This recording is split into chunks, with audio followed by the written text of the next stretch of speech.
my quilting friends, Leah Day here with a special little answer video for you today. On Craftsy, I had a really good question the other day about telling the difference between a quilt that has been long arm quilted and a quilt that's been quilted on a regular home sewing machine.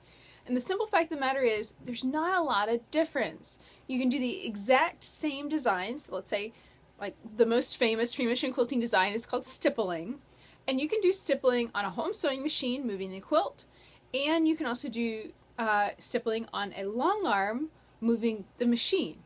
So I wanted to kind of explain the difference. And here is the kind of mock machine, and here's the quilt. And yes, it's a stapler and a sticky note, but this will work for our purposes.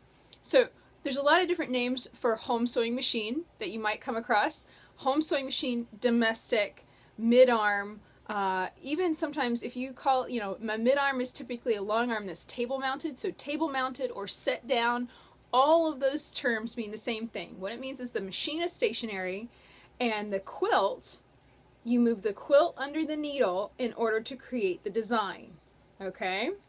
Long arm, typically when you hear that, or rail mounted long arm, typically means that the machine is up on a rail system, the quilt is rolled up on the rail system, and the machine has wheels so that the machine moves around over the quilt.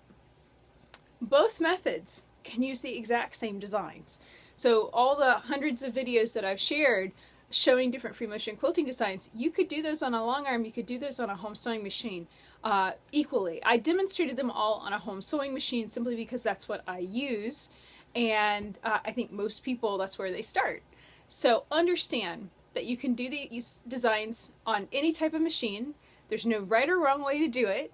And it really just depends on what skill you want to build. If you have a home sewing machine, learn how to use that first.